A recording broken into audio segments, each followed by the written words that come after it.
everyone. Welcome to another episode of Tagalog Time with Pat. Today we will be learning how to ask questions in Tagalog. And someone asked me if they could get a copy of these slides, maybe like a PDF form so that you can print them out and then write on them when you are studying.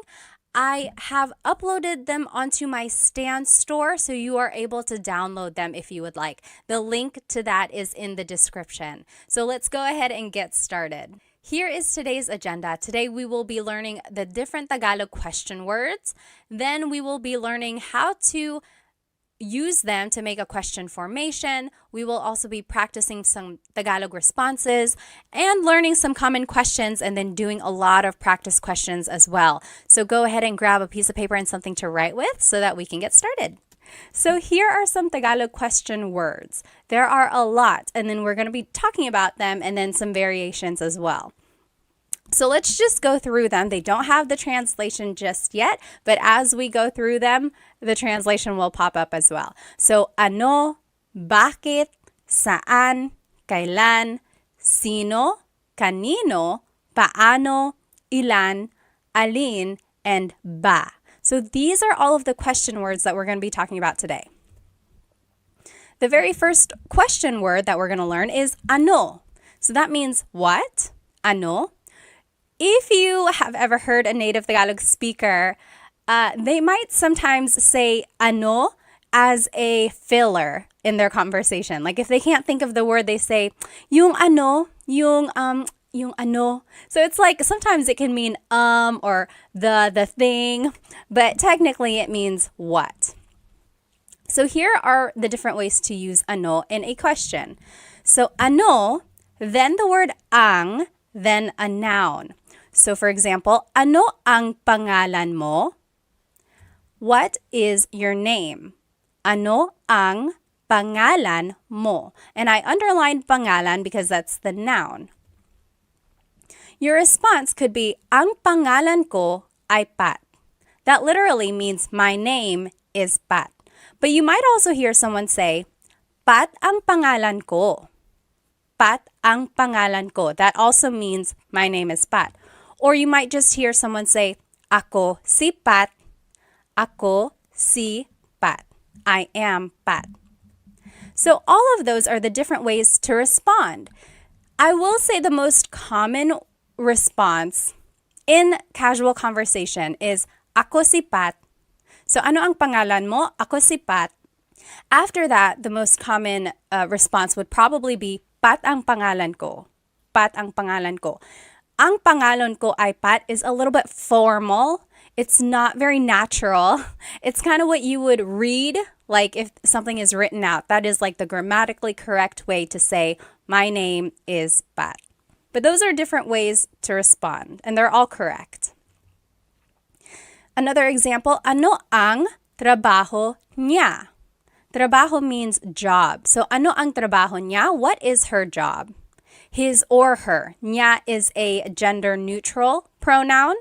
So you have to listen to the context of the conversation to determine who someone is talking about. So ano ang trabaho niya? And the responses could be, ang trabaho niya ay nurse. Ang trabaho niya ay nurse. Or it could be, nurse ang trabaho niya. Nurse ang trabaho niya. Or nurse siya. Nurse siya. I will say nurse siya is a little bit more like grammatically correct because it's like a person. You're not really, I don't know, it just kind of doesn't sound as correct when you say, ang trabaho niya ay nurse. It's almost, I guess it does work. It does work.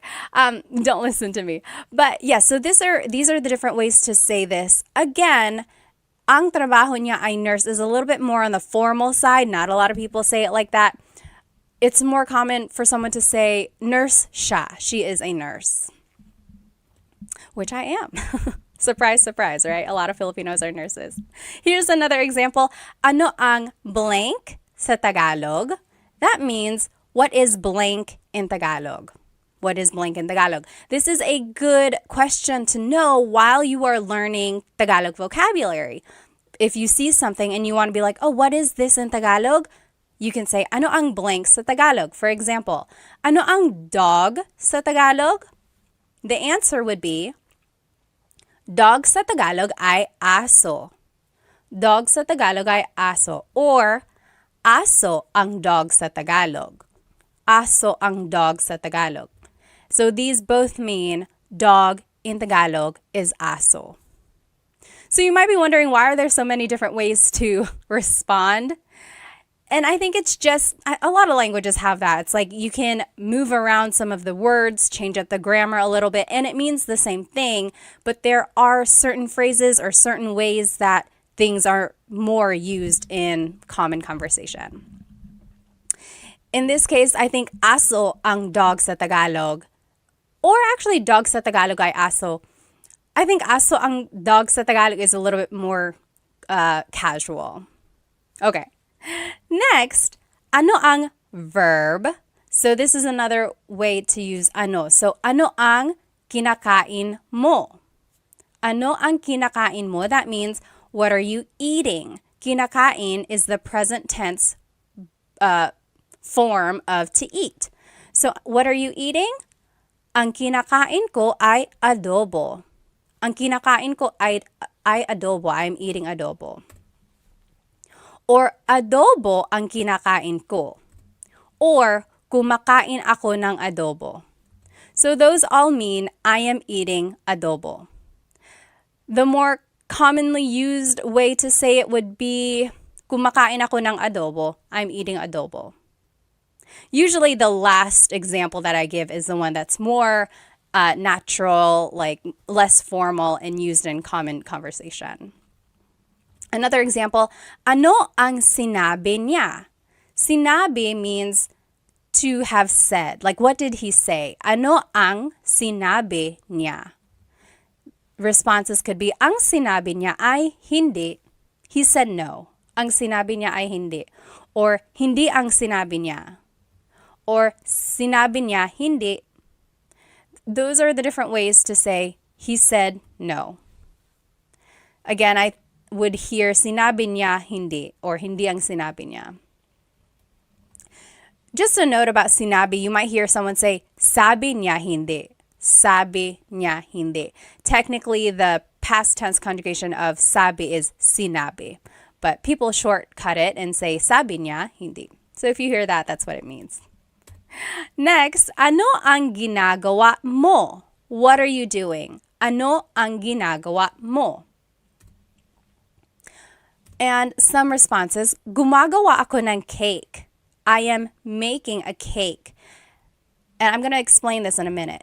Nanonood ako ng TV. I am watching TV. So why did I respond this way to this question? Gawa means to make or to do. So if someone asked you, ano ang ginagawa mo? They could be asking, what are you doing? And I responded, nanonood ako ng TV. I'm watching TV. Or if someone asks, ano ang ginagawa mo? That could also mean, what are you making? So I responded, gumagawa ako ng cake. I'm making a cake. So that's just the different ways gawa can be used. And then just another little note here, you'll see in the blue, verbs can be in any tense.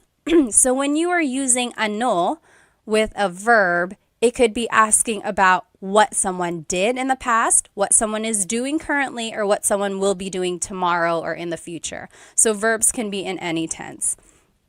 And if you need a review of the different ways to conjugate verbs in Tagalog, go ahead and watch my previous videos.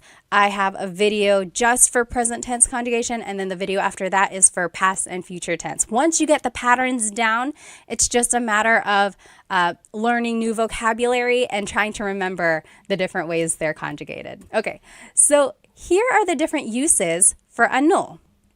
So, ano na means what's up. Na is an emphasis word, or sometimes it means already. And in this case, it's kind of lost in translation. It's just an expression meaning, hey, what's up? For example, if someone was taking a long time to get ready and I'm like, hey, ano na? We're going to be late, ano na? So it's like, hey, what's up? Or if you haven't seen someone in a very long time, you're like, oh, ano na? Hey, what's up? So that's just a different way to use ano na.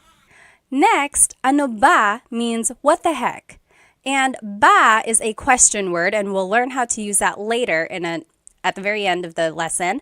But in this case, again, it's lost in translation, but it means like, what the heck? So for example, if someone bumped into you and they didn't say sorry, you can say, ano ba?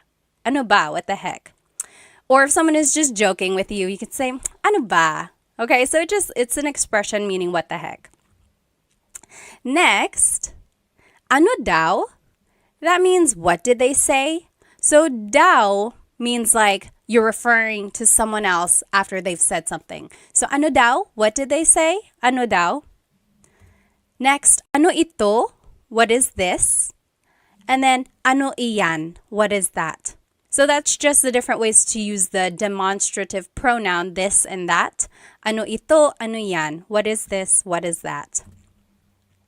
And then there's another demonstrative pronoun. Ano yun? Ano iyon? So what is that over there? So what is this? What is that? What is that over there? So it's like a little bit farther. That's the difference there.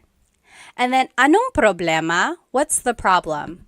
Anong problema? So the NG at the end there is like ano ang problema. And you can put it together and it would be anong. So anong pangalan mo? That also works. Instead of ano ang pangalan mo, you can put it together, anong pangalan mo? And you will see this happen to a lot of the question words that we'll be learning. Anytime the word, the previous word ends in a vowel, you can usually make this contraction or like putting the words together. You'll see that. Now let's just practice using ano. So on the left side, oh, let me turn off my screen. So sorry. So on the left side here, you will see the rules that we just learned. So ano ang plus a noun. The example was, ano ang pangalan mo? Ang pangalan ko ay Pat. Or Pat ang pangalan ko, or ako si Pat. Again, remember, ako si Pat is the more casual way to respond. And then the next example we learned was ano ang plus a verb. So ano ang kinakain mo? What are you eating? And then those are the responses. Kumakain ako ng adobo. Now what I want you to do is to translate these examples. So they're in Tagalog. I want you to translate them to English. So number one, what are you cooking? And then I gave you a vocab hint. Niluluto means cooking. Number two, what is his girlfriend's name? Nobya means girlfriend. Number three, what is cat in Tagalog? 4, what did Mark and John eat yesterday? Kinain means ate. Number 5, what are you watching? Pinapanood means watching. So let's do number 1 together. What are you cooking? Ano, ang, and then the verb, right? So we're just following this sentence structure number 2. Ano ang niluluto mo?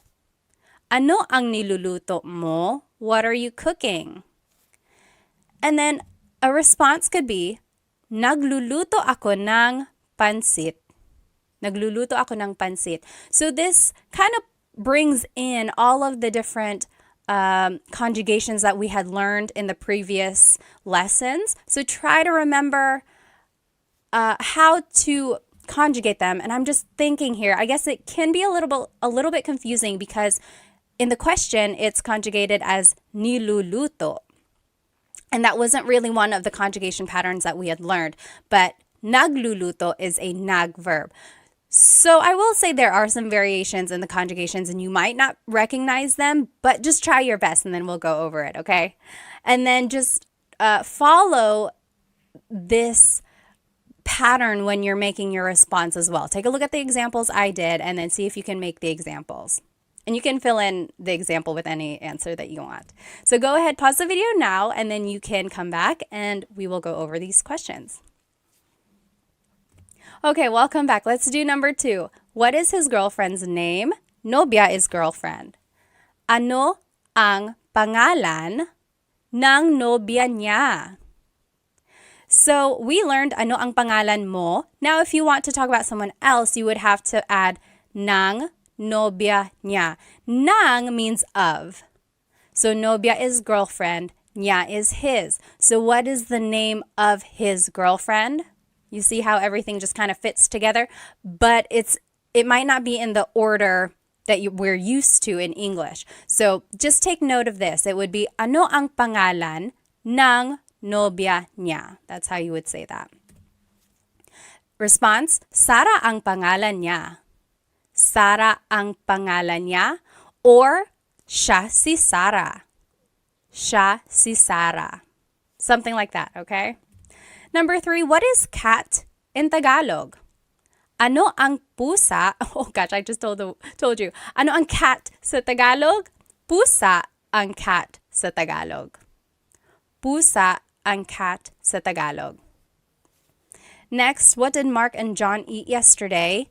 Ano ang kinain nila Mark at John kahapon? Ano ang kinain nila Mark at John kahapon? I want to show you this word nila. This is like a sentence marker that is used to indicate people. So it's like their ownership. When it's multiple people, Mark and John, it's nila. When it's just one person, it's ni. So for example, if it was just Mark, ano ang kinain ni Mark kahapon? Ano ang kinain ni Mark kahapon? It's just one person. But when it's multiple people, you have to use nila. Ano ang kinain nila Mark at John kahapon? Response, kumain sila ng lechon kahapon. Kumain sila ng lechon kahapon. So, sila is the pronoun here. And that's a subject pronoun. So, kumain sila ng lechon kahapon.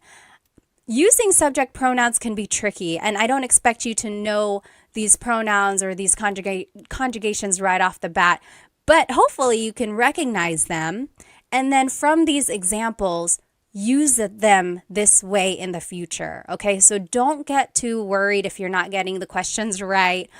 Just use this as a way to learn them, okay? Number 5, what are you watching? Ano ang pinapanood mo? Ano ang pinapanood mo? The response, pinapanood ko yung bagong pelikula. I'm watching a new movie. Pinapanood ko yung bagong pelikula.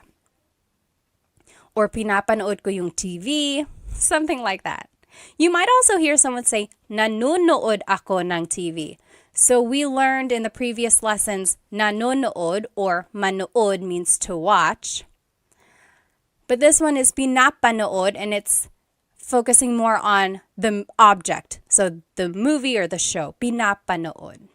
Okay. Next question word is bakit. Why? Bakit. And here is one way to use it. Bakit plus an adjective plus the word ang and then a noun. So for example, bakit madumi ang kotse? Bakit madumi ang kotse? Why is the car dirty? And then the response, madumi ang kotse kasi maputik sa labas. Madumi ang kotse kasi maputik sa labas. So the car is dirty because it's muddy outside. Maputik means muddy, labas means outside. Okay, and then another example is, bakit mainit ang cellphone ko? Why is my cell phone hot? Bakit, mainit is an adjective meaning hot, ang cellphone ko. And then a response, mainit ang cellphone ko dahil masyado kong ginagamit.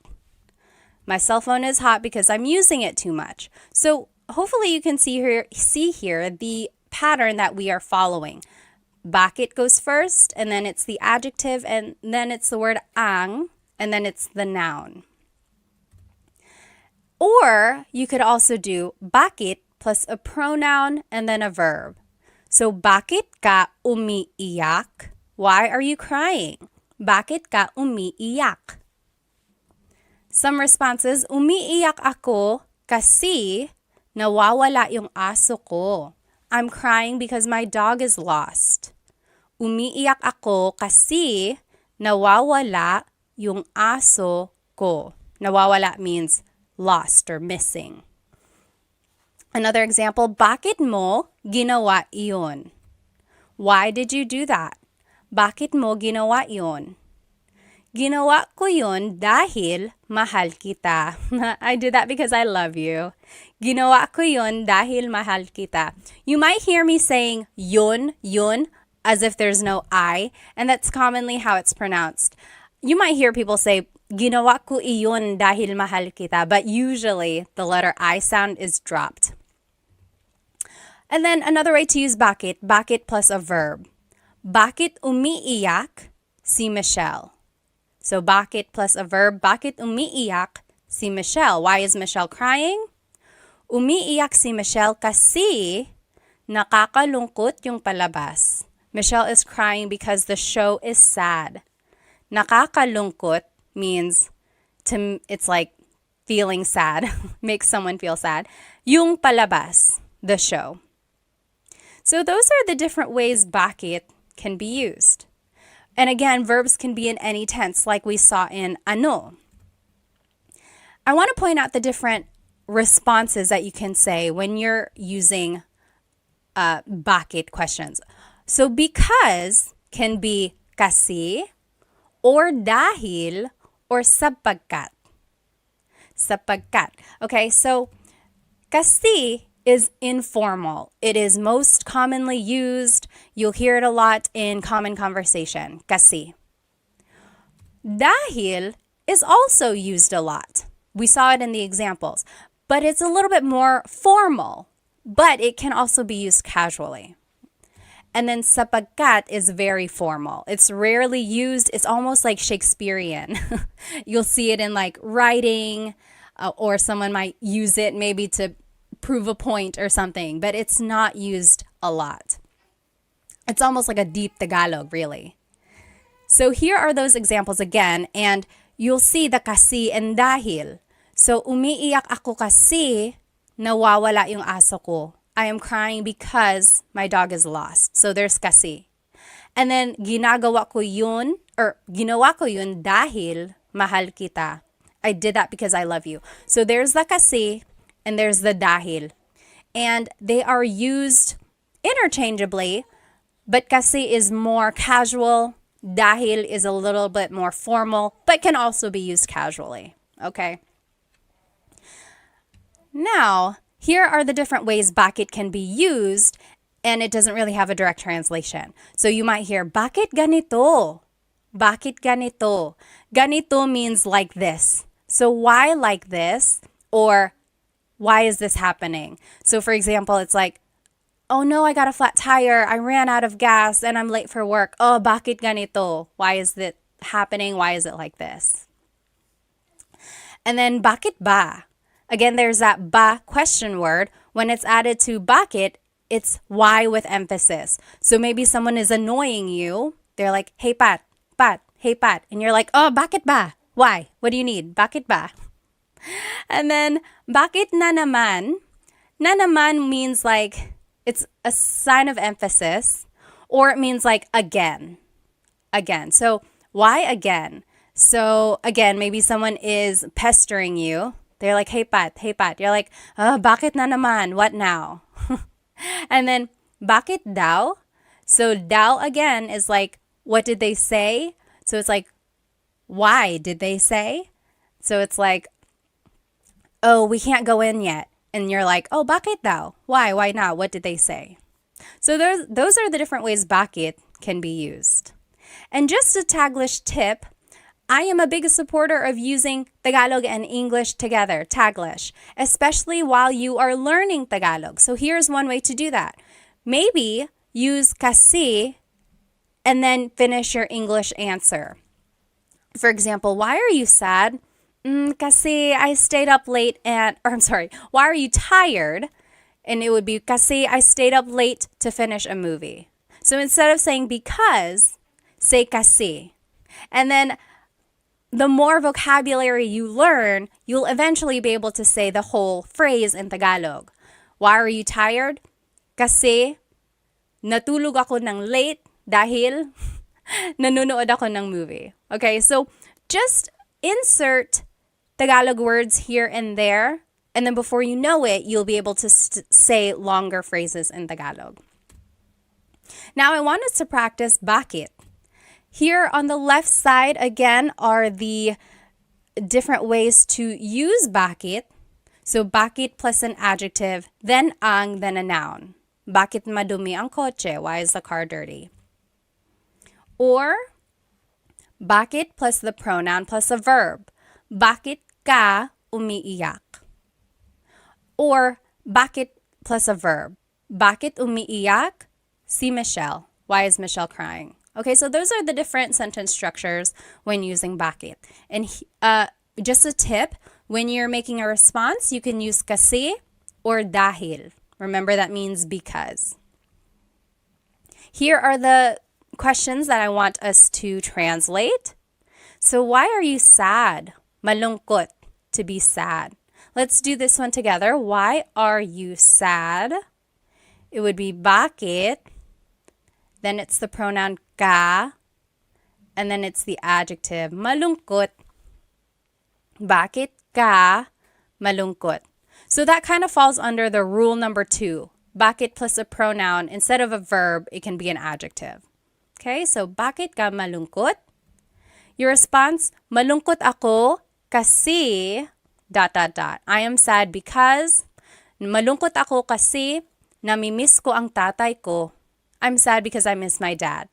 Okay, so you can fill in the rest of your response with whatever you want, but hopefully it starts with this same format. So malungkot ako kasi ... So take a minute, pause the video now, and then we will go back and answer these questions together. Okay, welcome back. Let's start with number 2. Why is Bea laughing? Tumatawa is laughing. So, bakit tumatawa si Bea? Bakit tumatawa? So, there's the bakit, there's the verb. Si Bea. So, it's referring to Bea. Bakit tumatawa si Bea? Tumatawa si Bea dahil Bea is laughing because nanonood siya ng comedy, because she's watching a comedy. Next, why is Sam's car broken? Kotse is car, sira is broken. Bakit sira ang kotse ni Sam? So this one kind of falls under the rule number 1, bakit, and then adjective, and then ang, and then the noun kotse. And then ni Sam just indicates the ownership of Sam. So, bakit sira ang kotse ni Sam? Response could be, sira ang kotse ni Sam kasi luma na siya, because it's old. Sira ang kotse ni Sam kasi luma na siya. Next, why are the kids fighting? Mga bata is kids, nag-aaway is fighting. Bakit nag-aaway ang mga bata? So there's bakit and then there's a verb. So there's rule number 3. Bakit plus a verb. Bakit nag-aaway ang mga bata? Why are the kids fighting? The response, nag-aaway sila dahil magkaiba ang gusto nilang laruin. They want to play with different things. So a couple things I want to point out. Nag-aaway sila. So instead of repeating mga bata, I just said sila, they. And you can do that. Or you could have said, nag-aaway ang mga bata dahil, like you can repeat it again. Or you can use a pronoun like I did. Nag-aaway sila dahil. And remember, you could have said kasi. So it's interchangeable. You'll see in my answer, sometimes I use kasi, sometimes I use dahil. Magkaiba means different. Ang means is. Gusto is to like. Nilang laruin. They are playing. They want to play with different things. Number 5, why is the house messy? Bahay is house. Magulo is messy. Bakit magulo ang bahay? So this one is just directly following rule number 1. Bakit, then an adjective, then ang, then a noun. Bakit magulo ang bahay?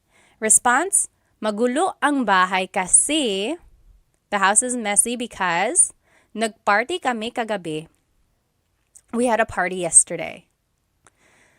So if you can recognize the different patterns that were used here, that's kind of where it comes from, these questions. And you can add things afterwards to make it specific, like, is it belonging to someone? Are we talking about a place or something like that? So follow these rules on the left side, and then if you have to, add more information at the end. And then when you're making a response, that is where you choose kasi or dahil, and then bring in part of the question into your response as well.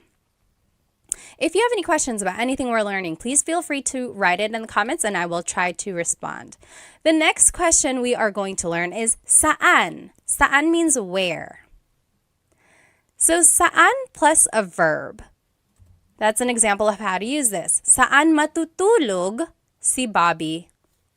Saan matutulog si Bobby? Where is Bobby going to sleep? A response is matutulog si Bobby sa sala. Bobby is going to sleep in the living room. Matutulog si Bobby sa sala. Now, you might also hear saan plus a pronoun plus a verb. For example, saan ka pupunta? Where are you going? Saan ka pupunta? That should have saan. It just says sa there. Sorry about that. So then the response, pupunta ako sa tindahan. I am going to the store. Pupunta ako sa tindahan. So that's the difference there. If you are talking about someone specific, you would add si and then their name. Saan matutulog si Bobby? Or if you just want to use a pronoun, the pronoun would go right after the question word. Saan ka pupunta? Okay, so those are the different ways to use it. I do want to point out that your response has this word sa. Sa. When the question is saan, the response is sa. Sa is a preposition and it means at a place, but it can mean to or from or something like that. So sa has a lot of different translations depending on the context. In this case, it means at a place or to, okay? Next, there's this question word, nasaan. So it's similar to saan, but it's nasaan. And here are the different ways to use it. Nasaan plus ang plus a noun. For example, nasaan ang CR? CR is comfort room in Tagalog, or in the Philippines, that's what they refer to the bathroom as. Where is the bathroom? Nasaan ang CR? The response, nasa labas ang CR. The bathroom is outside. Nasa labas ang CR. Or you could ask about a person. Nasaan si a person? Nasaan si nanay? Where is mother? Nasaan si nanay? The response, nasa trabaho si nanay. Mother is at work. Nasa trabaho si nanay. Now I want to point out that the responses all start with nasa. Okay, so when the question is nasaan, now your response has to have nasa. So that was a difference that's here. So when it's saan, the response has sa. When it's nasaan, the response has nasa. So just to go over it, when do you use saan? When do you use nasaan? Saan napunta ang cellphone ko? Where did my cell phone go? Versus nasaan ang cellphone ko? Where is my cell phone? Saan always goes with a verb. When you're asking about a verb or something that has happened with like an action, then you use saan. Saan napunta? Saan napunta? The root word of punta means to go. So napunta means went. Where did my cell phone go? Saan napunta? There's the verb. And then the response is sa. Oh, sa kotse. And then nasaan ang cellphone ko? Nasaan plus the word ang plus a noun. So when you're asking about the location of something, then it's nasaan. So it's like nasaan noun, nasaan noun. Anytime there's like the ends, Try to remember that. So your response has nasa. Nasaan ang cellphone ko? Nasa bag ko. It's in my bag. Okay? So this is just to look at it again. These are the examples we just saw. You might hear someone say asan or saan when they're referring to nasaan. So that's just like a short way to say it.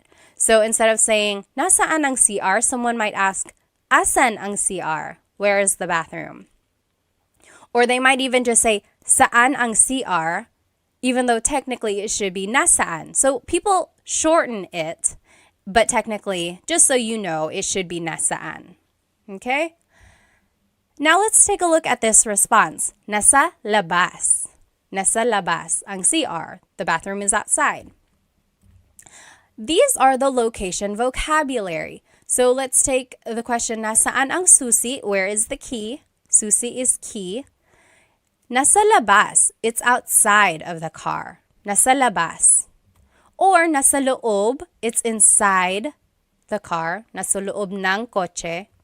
Nasa ibabaw, it's on top. Nasa ilalim, it's under. Nasa tabi, it's beside. So if you wanted to be specific, you would add the object afterwards. Nasa tabi ng kotse, it's beside of the car. Ng kotse. Nasa tabi ng kotse.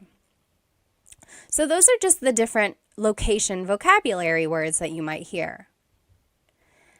And just the sentence structure for the response, it would be nasa plus the location word that we just learned. Then it's nang, then it's a place, then it's ang, then the thing. So let's take a look at it. Nasa loob ng kotse ang susi. The key is inside the car. Nasa, loob is the location. There's nang. Kotse is a place or thing.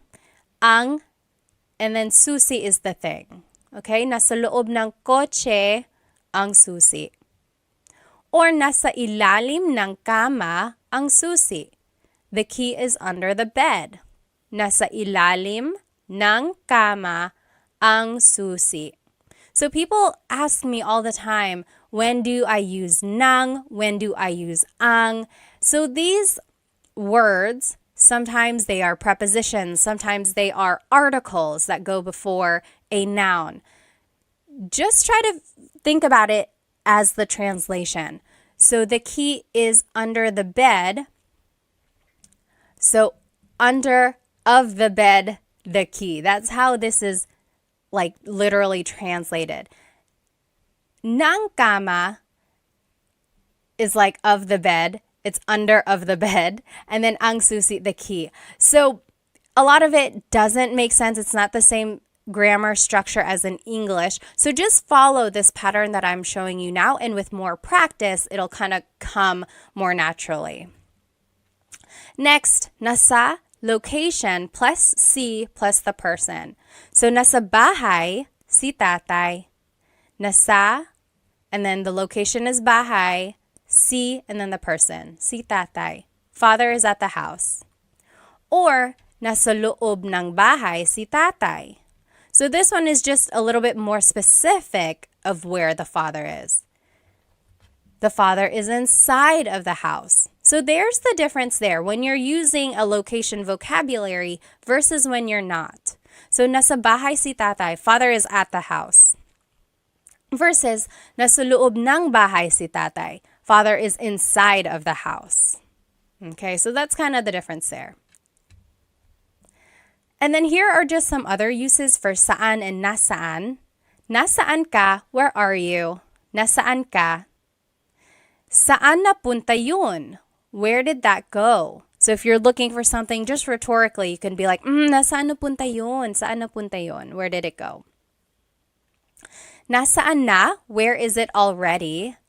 It's like maybe if you're waiting for a pizza to be delivered and they're taking a long time, you're like, nasaan na? Where is it? Where is it? Na again is an emphasis word. Sometimes it means already. Taga saan ka? Where are you from? Taga means from. Saan means where. Ka is referring to you. Where are you from? Taga saan ka? So those are the different ways saan can be used. Now let's practice saan. And on the left side of your screen, you will see the sentence structures that we practiced. So saan plus a verb or saan plus pronoun plus a verb. Remember, anytime we're asking about a verb, you have to use saan. Anytime we're asking about a noun, you have to use nasaan. So nasaan plus ang plus noun. Or nasaan plus si plus a person. Okay, let's put these into use and I think it'll help clarify any questions. So translate these questions to Tagalog. Where is dad going? Pupunta means going. So let's do this one together. Saan, because it's asking about an action. Pupunta si dad. Saan pupunta si dad? And then the response, pupunta si dad sa simbahan. Dad is going to church. Pupunta si dad sa simbahan. So you're kind of taking the second part of this question and using it in your response. Okay, so try practicing that. And there's that preposition sa again, to the church. Okay? Pause the video now. You try the next 4 examples and we'll go over it together. Okay, so now let's do number 2. Where is the store? Tindahan is store. It would be nasaan ang tindahan. So we're asking about a noun, the store, so we have to use nasaan. Nasaan ang tindahan? The response, nasa tabi ng post office ang tindahan. Nasa tabi means beside. Ng post office means of the post office, so beside of the post office. Ang tindahan means the store. The store is beside the post office. Next, where will we be eating later? Kakain means will eat. Mamaya means later. Saan tayo kakain mamaya? So we have to use saan because we are talking about an action. Where will we be eating later? And then the pronoun just goes right after the question word. Saan tayo kakain mamaya? Your response, kakain tayo sa McDo mamaya. We're going to eat at McDonald's later. You ready? Let's go. You pay. Kakain tayo sa McDo mamaya. Next, where is my husband? Asawa means husband or wife. Nasaan ang asawa ko? So we're asking about a noun or an object. So nasaan is what we used. Nasaan ang asawa ko? Where's my husband or wife? Husband in this case. Number 5, where is John? Oh, your response, nasa kusina siya. Nasa kusina siya. He is in the kitchen. So remember, anytime you're using nasaan, your response has to have nasa. And then up here in the previous example, anytime you're using saan, your answer has to have sa. And then last one, where is John and Simon? Nasaan sina John at Simon? So it's nasaan because we're just asking about them, not about what they're doing or where they are doing something.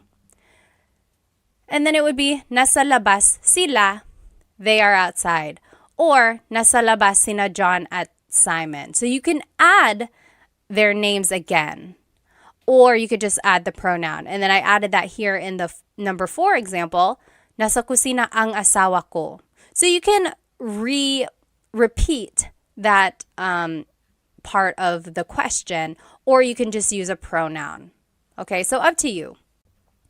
So these are the question words that we have learned so far. Ano means what. Bakit means why.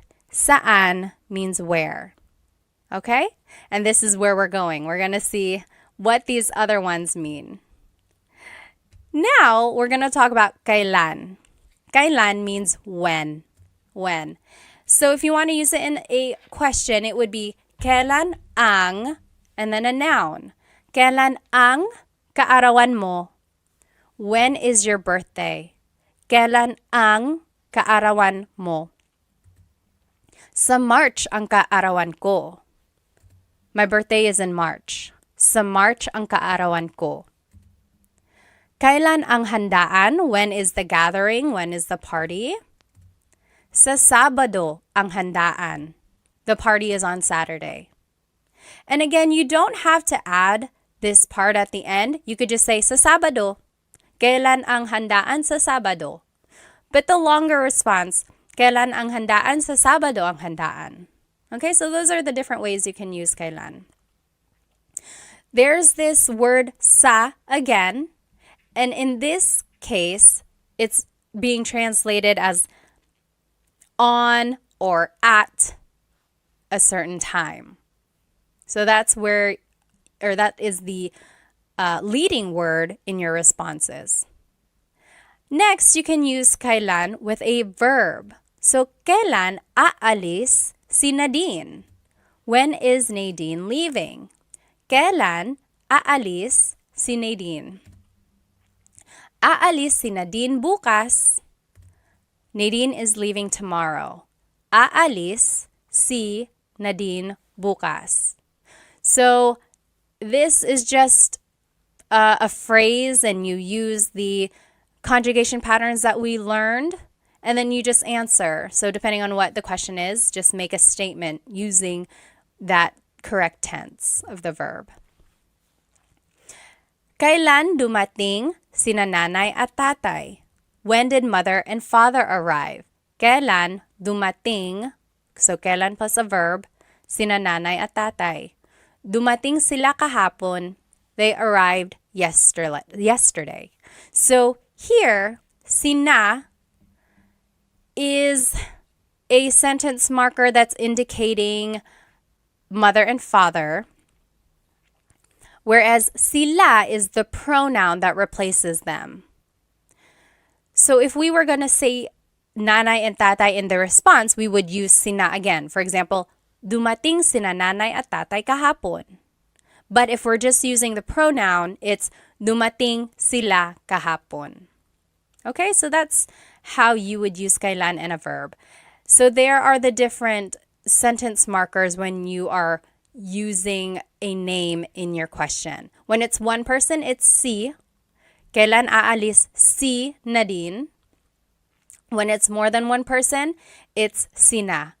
Kailan dumating sina nanay at tatay? All right, then you could do kailan plus a pronoun plus a verb. Kailan ka uuwi?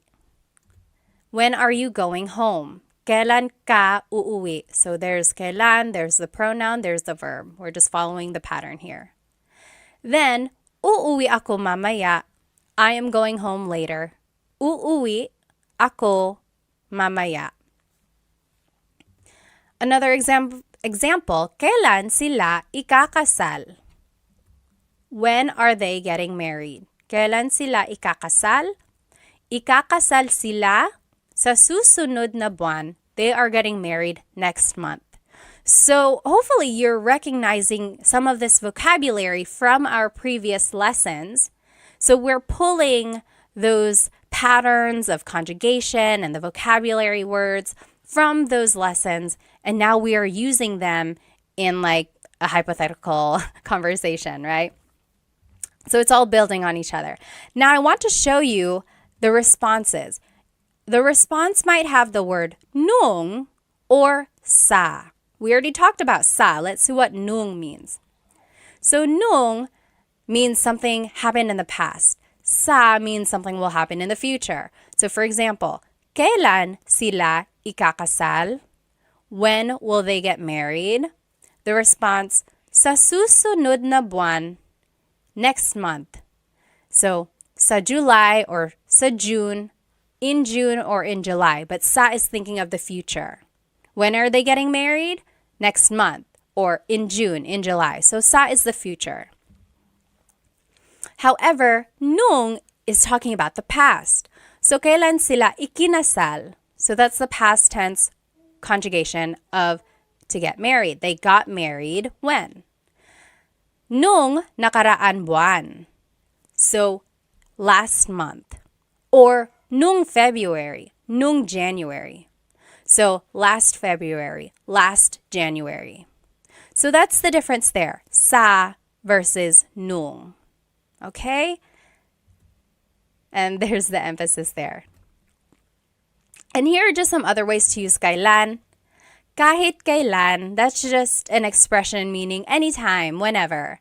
So maybe someone is inviting you to eat out for dinner. They're like, oh, when are you available? When can you go out for dinner? You're like, kahit kailan, anytime. Or hanggang kailan means until when. So maybe your car is broken, it's in the shop. They're like, oh, you have to keep the car here. And you're like, hanggang kailan? Until when? How long does it have to stay here?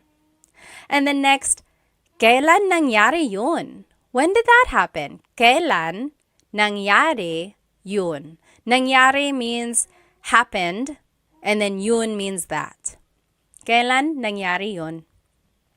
And then just a pronunciation tip, it's pronounced kailan, kailan, but you will often hear it pronounced kailan, kailan.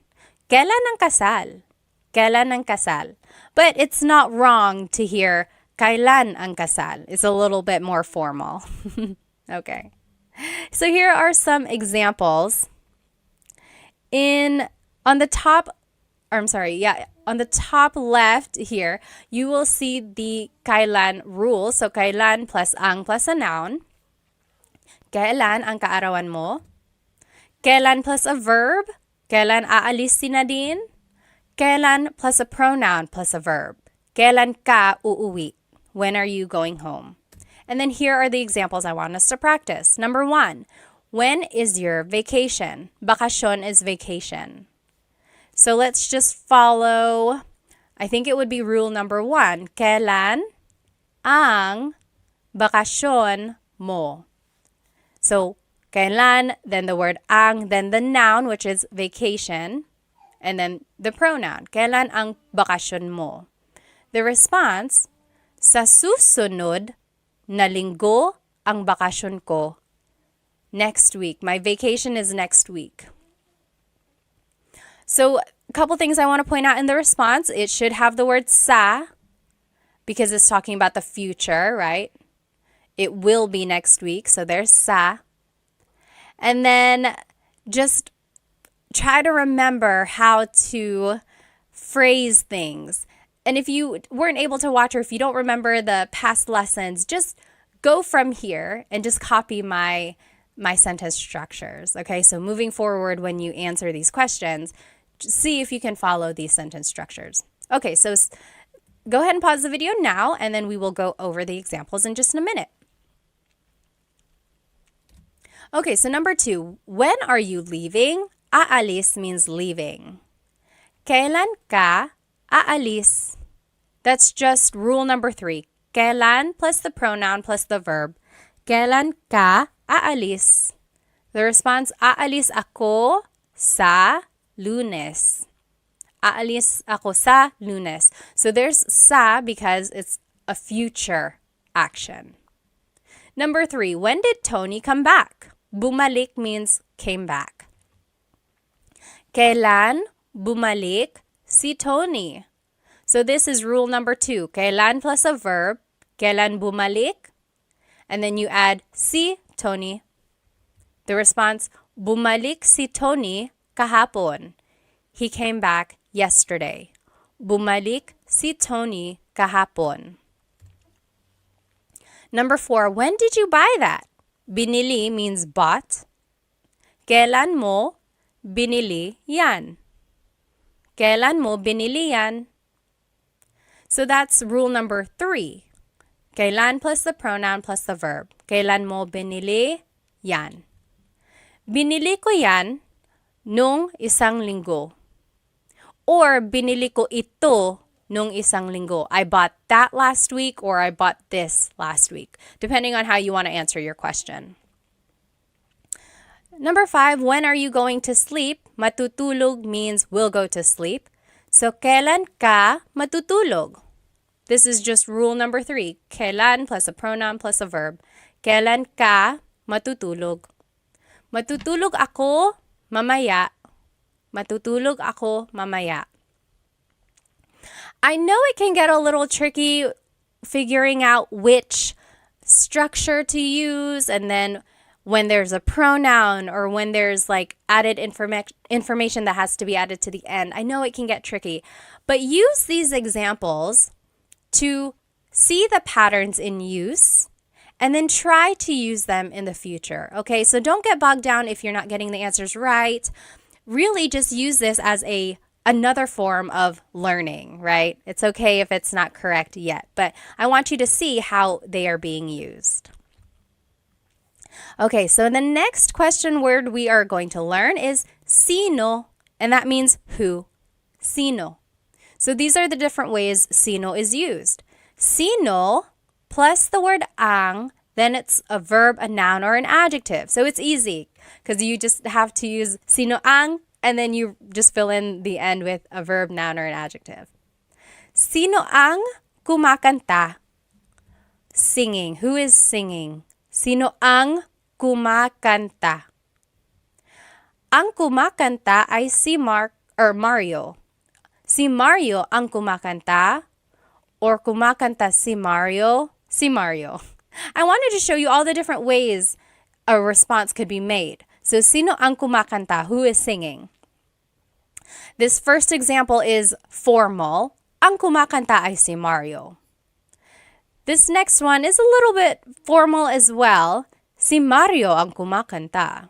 Si Mario ang kumakanta. That's kind of formal. This one is casual. Kumakanta si Mario. Mario is singing. Kumakanta si Mario. And then this last one is just a short answer. So, si Mario. Who is singing? Mario. So those are the different ways you can say Mario is singing. Those are the different responses. And then there is the word that has to be in the answer. Si. Because we're asking about a person, your answer has to have si. Or sina if it's more than one person. We'll see that. So now if you are going to fill it in with a noun, sino ang mga magulang mo? Mga magulang means parents. Sino ang mga magulang mo? Who are your parents? Ang mga magulang ko ay sina John at Mary. So that's what I was just saying. Si is for one person. Sina is for more than one person. So, ang mga magulang ko ay sina John at Mary. My parents are John at Mary and Mary. Another way to say it is sina John at Mary ang mga magulang ko. Or sina John at Mary. So those are the different ways to say John and Mary are my parents. When in doubt, go ahead and just use the shortest answer. I don't want you to sound redundant, and then I also don't want you to have to think of too many vocabulary words or an extended sentence structure. So just answer it with the shortest answer because it's still correct. Sino ang mga magulang mo? Sino John at Mary. And then, if it's an adjective that you're asking about, it would be sino ang, and then the adjective. Sino ang pagod? Pagod means tired. Who is tired? Sino ang pagod? Ang pagod ay ang mga bata. The kids are tired. Ang pagod ay ang mga bata. That one's formal. Next, ang mga bata ang pagod. Ang mga bata ang pagod. That is also formal. Or, pagod ang mga bata. Pagod ang mga bata. That one is casual. That is what I would say a lot more than the other two. And then the short answer, ang mga bata. Sino ang pagod? Ang mga bata. The kids. The kids are tired. So those are the different ways to say the kids are tired. Now, let's take a look at the responses. Si and sina. Si is for one person. Sina is for multiple people. So an example, kumakanta si Mario. Si Mario, because it's just one person. Versus kumakanta sina Mario at Jane. Mario and Jane are singing. So sina is used because there's more than one person. Now you can also respond with a pronoun. So sino ang pagod? Who's tired? You can say, ako, me, ako. Or sino ang pagod? Siya. Him, he is, siya. Sino ang pagod? Ikaw, you. You are tired, ikaw. So you can just respond with a pronoun. So I would say that, like, sino ang pagod? Ako. Just say ako. Keep it easy, right? And then here are the different pronouns. So ako is I, siya, he or she, so that's gender neutral. Sila, they. Ikaw, you, singular. Kayo, you all, plural. Tayo is we inclusive. That's you and me, all of us. We are all tired. Maybe we all ran a race together. We are all tired. Pagod tayo. And then pagod kami, me and my husband Chris, we ran. Only us, we did. So pagod kami, we are tired. Not you. I'm just telling you about it. Okay? Now here are other ways sino is used. Sino siya? Who is he? Who is she? Sino siya? The response, siya si Pat. She is Pat, or that is Pat. Sino ito? Who is this? Sino ito? Ito si Pat. This is Pat. Ito si blank. Sino yun? Who's that? Sino yun? Yun si Pat. That's Pat. Or sino ka? Who are you? Sino ka? The response, ako si Pat. Now, I do want to say, you really shouldn't say sino ka if you want to be polite. Sino ka is kind of rude or just a little blunt. Like, sino ka? Who are you? So it would be more polite to say, sino po kayo? So for one thing, add po to be respectful. And then when you're adding po, you have to use the plural you pronoun. So kayo, sino po kayo? That's a lot more polite instead of saying sino ka. If you want to ask, who are you again? Sino po kayo? And then just a pronunciation tip. If you have sino ang in a question, you might hear sinong. So they put it together. So sinong kumakanta? Who is singing? Sinong kumakanta? Instead of sino ang kumakanta, it's sinong kumakanta. Okay? Now let's practice some translations when we're using sino in a question. So sino ang plus a verb, noun or object or adjective. And here are the examples there. And let's do number 1 together. Who is taking a shower? Naliligo means to take a shower or taking a shower. So it would be sino ang naliligo. Sino ang plus the verb. Sino ang naliligo? Easy, right? The response, si George ang naliligo. Si George ang naliligo. Or the simplest answer, si George. Si George. But you have to add si or si na because that is the indicator of a person. You have to add that in your response. So go ahead and take a minute, pause the video now. You finish the examples and then we'll go back and do them together. Okay, welcome back. Let's do number 2. Who is your sibling? Sibling in Tagalog is kapatid. Sino ang kapatid mo? So kapatid is a noun. So sino ang kapatid mo? The response, kapatid ko si Sam. Kapatid ko si Sam. Or it could be, si Sam ang kapatid ko. Si Sam ang kapatid ko. Remember, there are different ways to respond. Number 1, we said, si George ang naliligo. It could have also been, naliligo si George. So again, you can look back at the different ways a response can be made. When in doubt, just say the shortest answer. So this one could have been, si Sam. Sino ang kapatid mo? Si Sam. Number 3, who is scared? Natatakot is scared. Sino ang natatakot? Who is scared? Natatakot ang mga bata. The kids are scared. The kids are scared. Natatakot ang mga bata. Number 4, who cooked dinner? Nagluto is cooked, hapunan is dinner. Who cooked dinner is sino ang nagluto ng hapunan. So that's just sino plus ang plus a verb. Sino ang nagluto ng hapunan? Nang is the sentence marker before the noun. Si Lola ang nagluto ng hapunan. Lola cooked the dinner. Si Lola ang nagluto ng hapunan.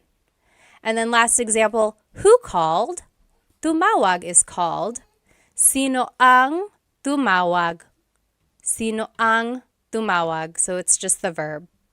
Tumawag ang nanay mo. Your mother called. Tumawag ang nanay mo. Or the simplest response, ang nanay mo. Okay, so try to keep it simple when you can, but hopefully you can see the patterns that you can use when you're making a question and then answering a question. All right, the next question word that we are going to learn is kanino. Kanino means whose. Kanino. It could be used like this. Kanino, then the word ang, then the noun, then na, and then an adjective. I know that's a lot. Let's take a look at it in action. So, kanino ang sombrero na itim? Whose black hat? Kanino ang sombrero is hat, na itim. Itim means black. Now the response. Kay Jacob ang sombrero na itim. The black hat belongs to Jacob. And I want to move forward and then we're going to go back and make everything make sense. Okay, so the next sentence structure or question structure would be kanino ang plus the noun plus na and then a demonstrative pronoun. So it's similar to this previous structure. Instead of an adjective though, it's going to be a demonstrative pronoun. So kanino ang sombrero na ito? So whose hat is this? Whose hat is this? Kanino ang sombrero na ito? And the response, kay Jacob ang sombrero na iyan. That's Jacob's hat.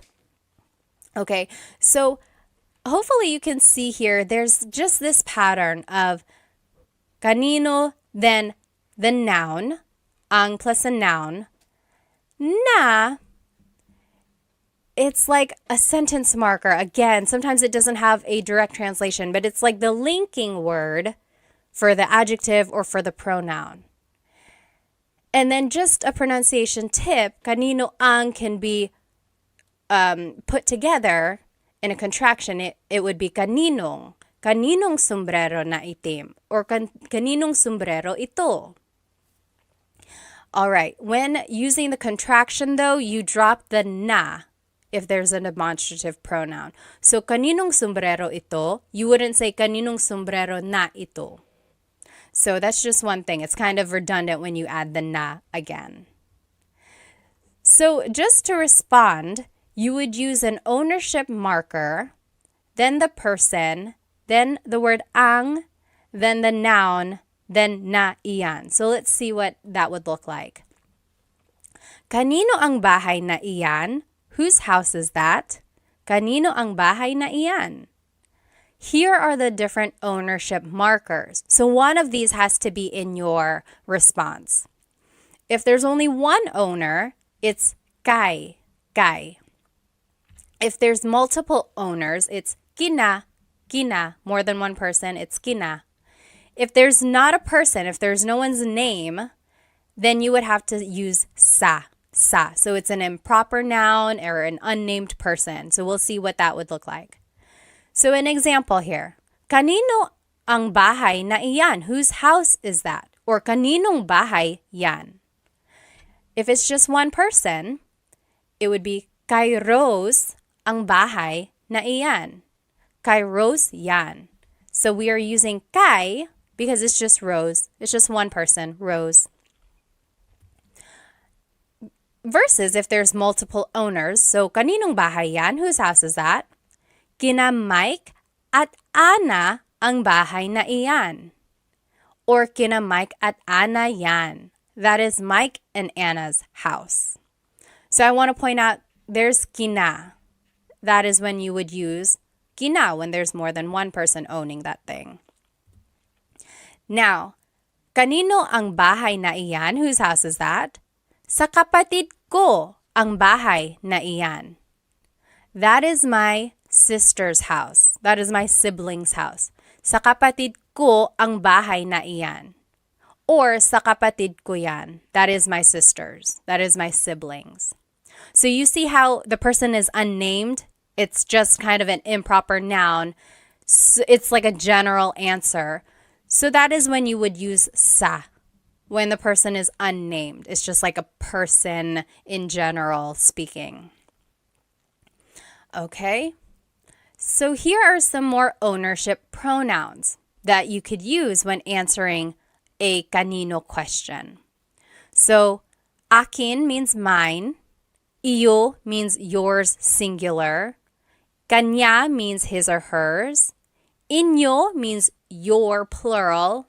Maybe it's your house, bahay ninyo, or inyo. And then atin is our inclusive. Amin is ours, me and my husband, Chris. And then kanila is theirs. So here's an example of how to use that. Kanino ang bahay na iyan? Whose house is that? Akin yan. That's mine. Akin yan. Or inyo yan. That's yours. You all live in one house. Inyo yan. That's your house. Or kanila yan. That's their house. Kanila yan. Okay, so that's how to use these ownership pronouns.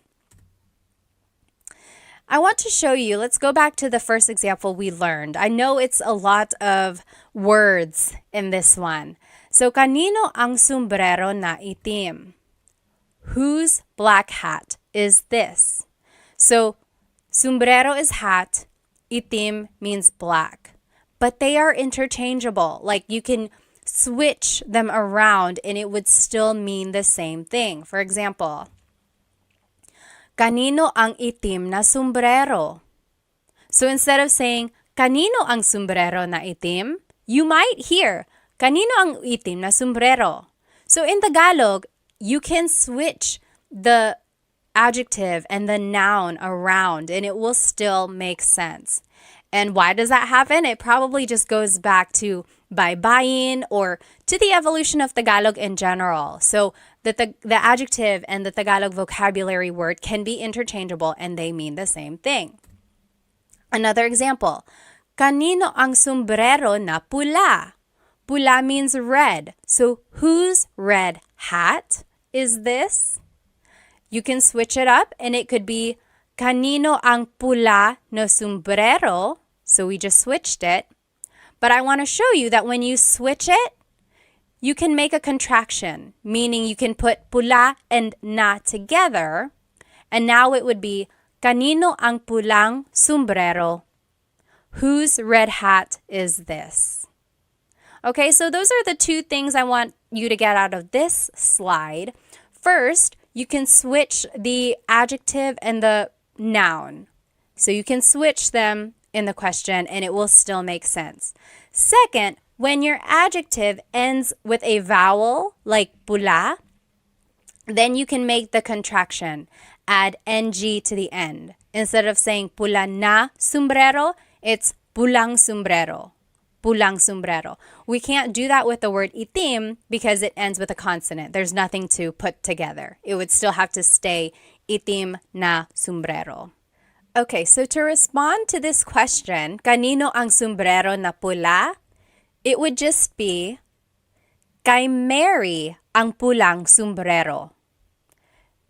That is Mary's hat, or that hat belongs to Mary.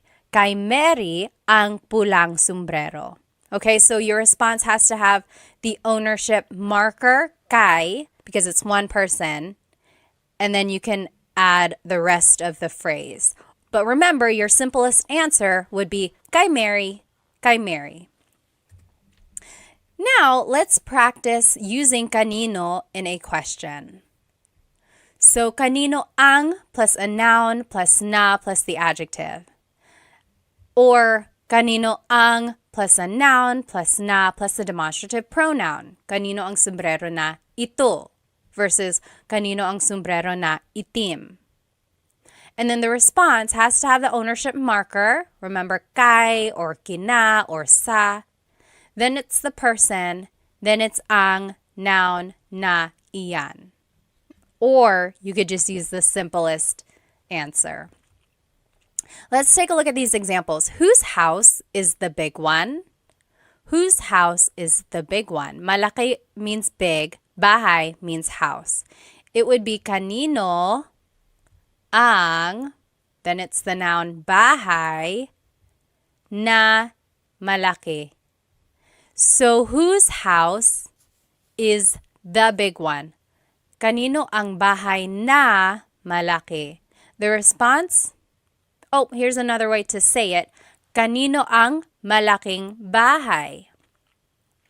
So this just goes back to the previous slide. Remember, the adjective and the noun can be switched. And if the adjective ends in a vowel, then you can make a contraction. Malaking bahay instead of malaking na bahay. Malaking bahay. And then the response would be, that's it. The response is actually example number 2. So pause the video now, answer the rest of these questions, and then we will go through it. Okay, welcome back. Number 2, that is Teddy's house. It would be, kay Teddy ang bahay na malaki na yan. Or kay Teddy ang malaking bahay na iyan. Or the simplest answer, kay Teddy. Kay Teddy. Okay, so see if you can recognize kind of where the noun would go, where the adjective would go, and then see that you can switch them up and it would still make sense. Next, number 3, whose child is that? Child in Tagalog is anak. Kanino ang anak na iyan? Kanino ang anak na iyan? So that's rule number 2. Kanino plus ang plus noun plus na plus the demonstrative pronoun. Or kaninong anak yan? Kaninong anak yan? This second part is how it would be pronounced. I just want to show you how it would be pronounced. It's not technically the correct spelling of things, but that's how you would hear it or say it quickly. Kaninong anak yan? Whose child is that? Number 4, that is Chris and AJ's child. Kina Chris at AJ ang anak na iyan. Kina Chris at AJ ang anak na iyan. I want to point out kina, that is the ownership marker that you use when there's multiple people. And then the short answer, kina Chris at AJ. Kina Chris at AJ. Number 5, whose cell phone is this? Kanino ang cellphone na ito? So that's following sentence structure number 2. Kanino ang, the noun is cell phone, na, ito is the demonstrative pronoun. And just quickly speaking, someone might say, kaninong cell phone ito? Kaninong cell phone ito? So the na is dropped usually. Whenever someone is speaking quickly, the na is dropped. But I want to point out that technically there is a na. I don't think I would be a very good teacher if I didn't tell you the correct technology, like the technically correct way to say these things. But in colloquial speaking or in common conversation, the na is dropped. Kaninong cell phone ito? And then the response, that is my cousin's cell phone. Cousin in Tagalog is pinsan. Sa pinsan ko ang cell phone na iyan. So I want to point out sa is the ownership marker that you use because it's not a specific person, right? The person is unnamed. So sa pinsan ko ang cell phone na iyan. Or just in common conversation, you might hear, sa pinsan ko yan. Sa pinsan ko yan. Or even the shortest answer, sa pinsan ko. Sa pinsan ko. Okay. Let's just look at all of the questions that we have learned here. So we learned ano means what, bakit means why, saan means where, sino means who, kanino means whose. Then we're going to learn these last 4 here. Next, paano means how. Paano means how. So, paano plus a verb. Paano magluto ng adobo? How does one cook adobo? Paano magluto ng adobo? Or paano gumawa ng video? How do you make a video? How does one make a video? Paano gumawa ng video? So there's the paano question word, then it's a verb that follows. And then ng plus a noun. Another way to use paano is paano plus a pronoun plus a verb. So paano ka uuwi?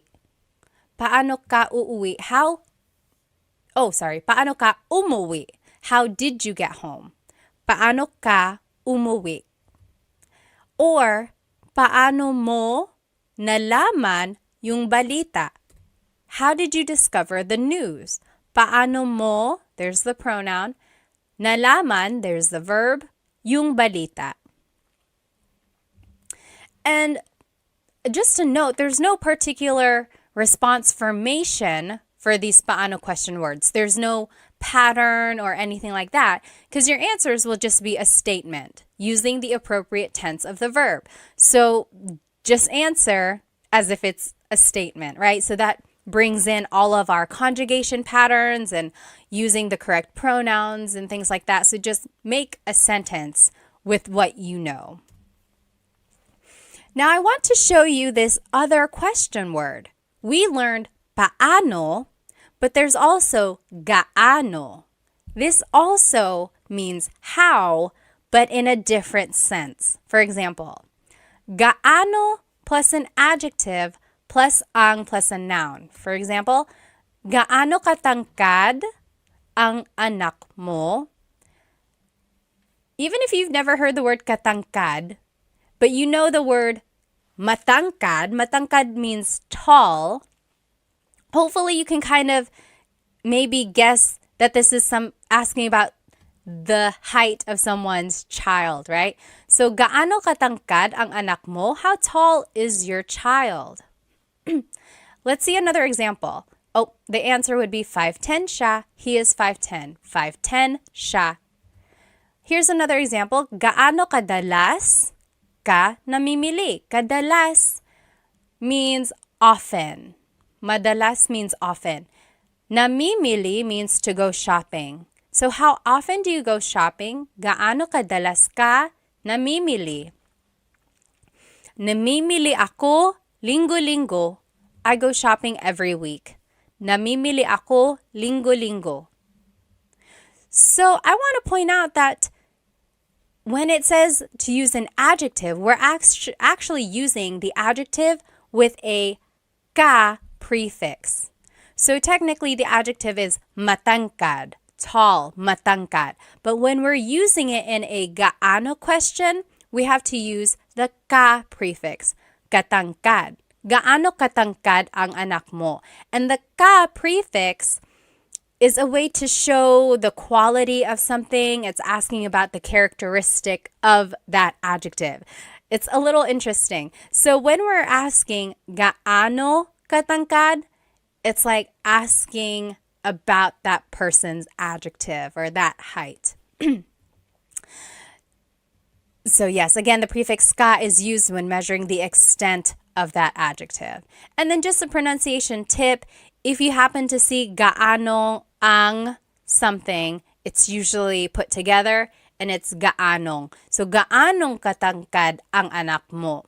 We didn't have ang in these examples because technically you don't need it, but some people add it still and it would be gaanong katangkad ang anak mo. So both of those are correct. Gaano katangkad ang anak mo or gaanong katangkad ang anak mo? Both of those are correct. Now, we learned paano, we learned gaano. Now there's this question, magkano. Magkano. Let's see what they all mean. So paano is asking about an action, right? Paano gumawa ng adobo? How do you make adobo? It's asking about the action. Paano gumawa ng adobo? Or paano mo nakuha ito? How did you get this? Paano mo nakuha, the action to get, ito. Another way to ask how is gaano, but this is asking about the extent of something. Gaano kabilis ang kotse mo? How fast is your car? Gaano kabilis ang kotse mo? So it's asking about the speed of your car. And then magkano is asking about the cost of something. Magkano ang t-shirt? How much is the t-shirt? Or magkano po? How much is this po? Po is just a sign of respect. So how much is this?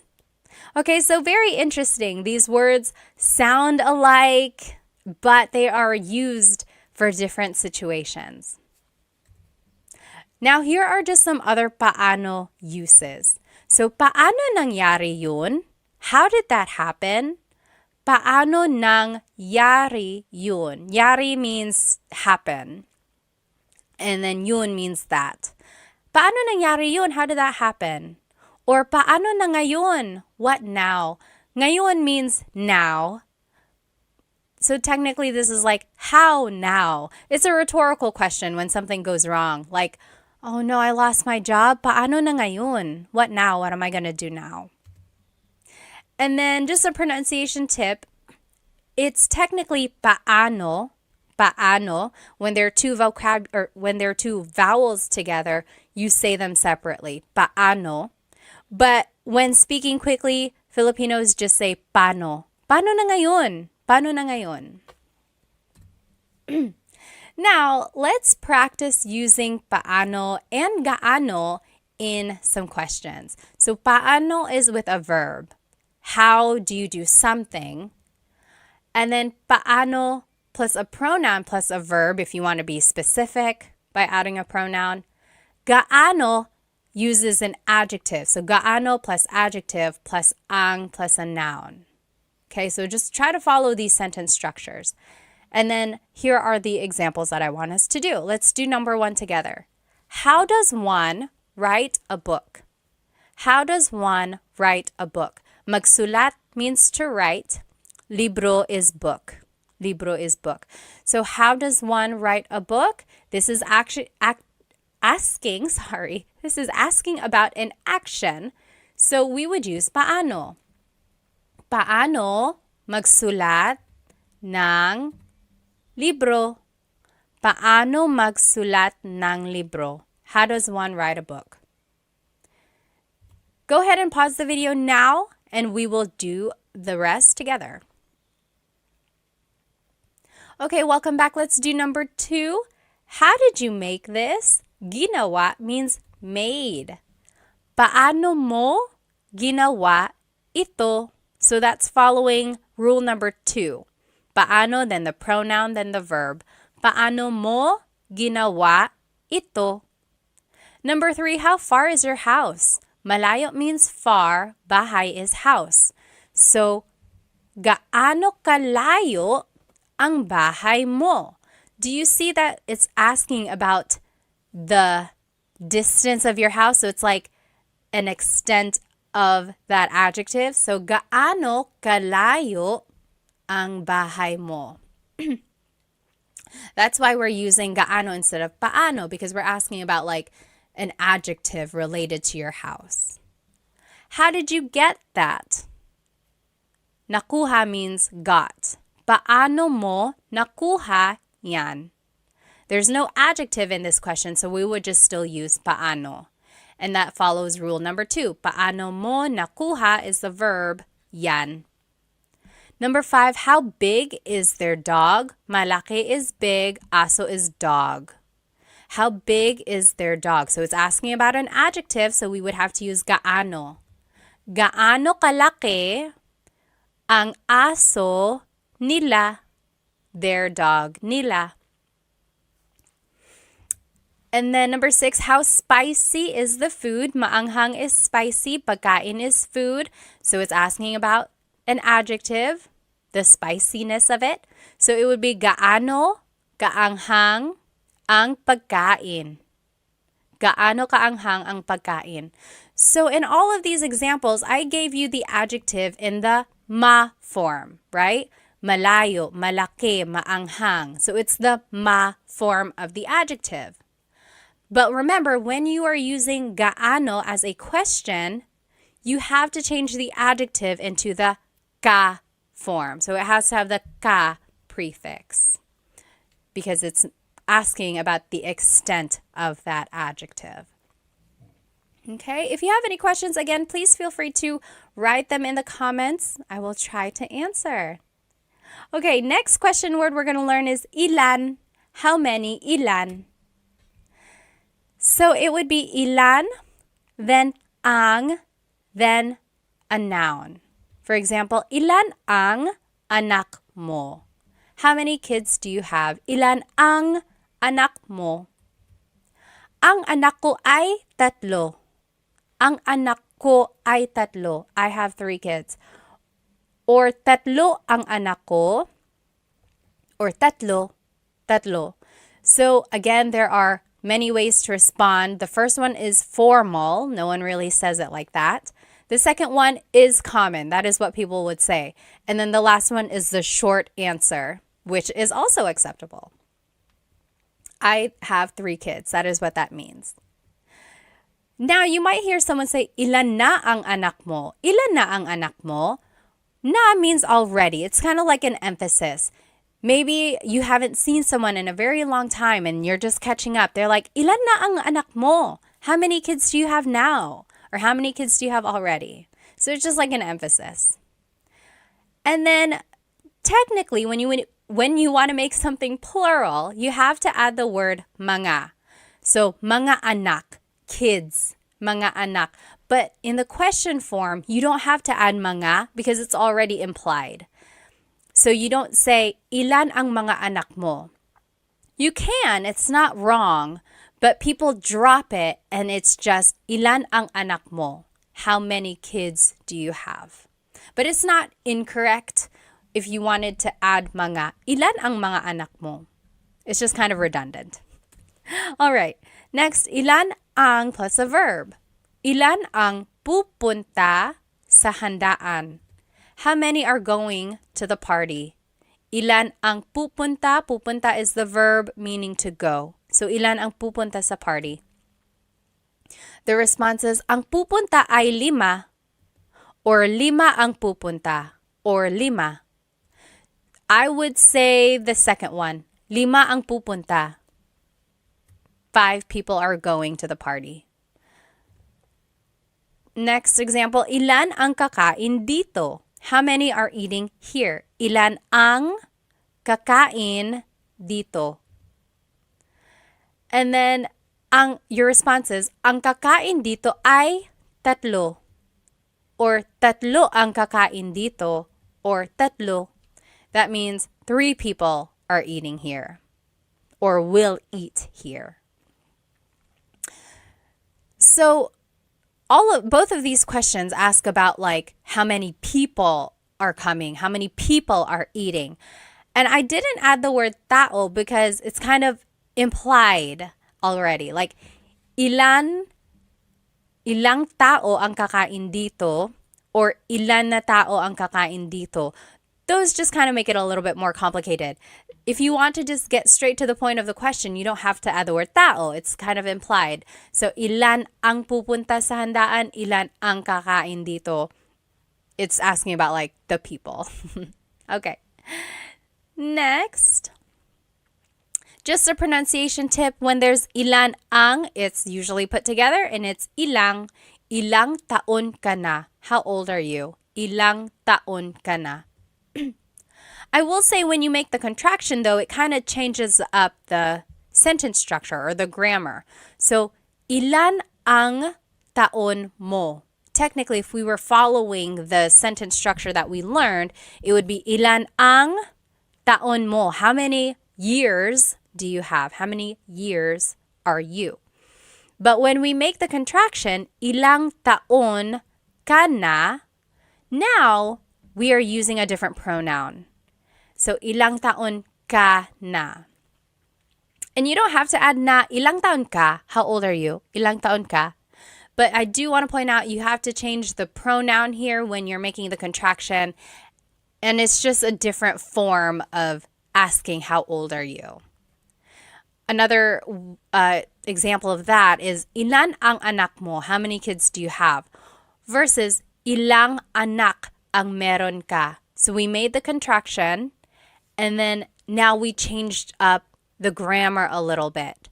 So they both mean how many kids do you have? But this one is literally meron means to have. So ilang anak ang meron ka? How many kids do you have? So same meanings, just different ways of saying it.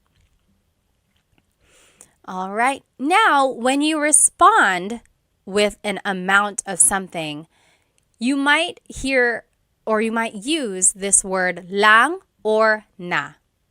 So, ilan ang anak mo? How many kids do you have? A response could be, isa lang ang anak ko. I only have one kid. Lang means only. Isa lang ang anak ko.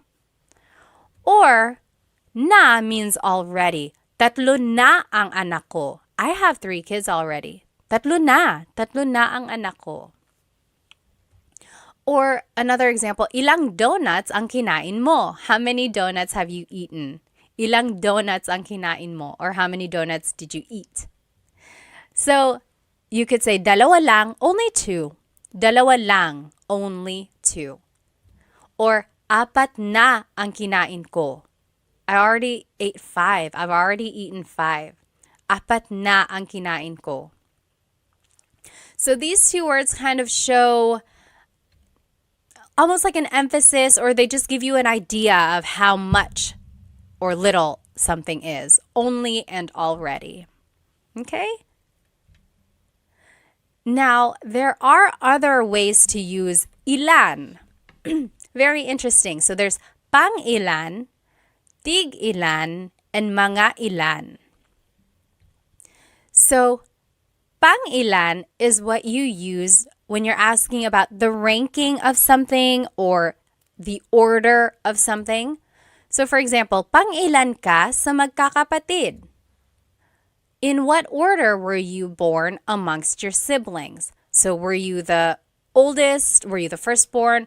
Are you in the middle? Are you the last? Where were you in the order of your siblings? Pang-ilan ka sa magkakapatid?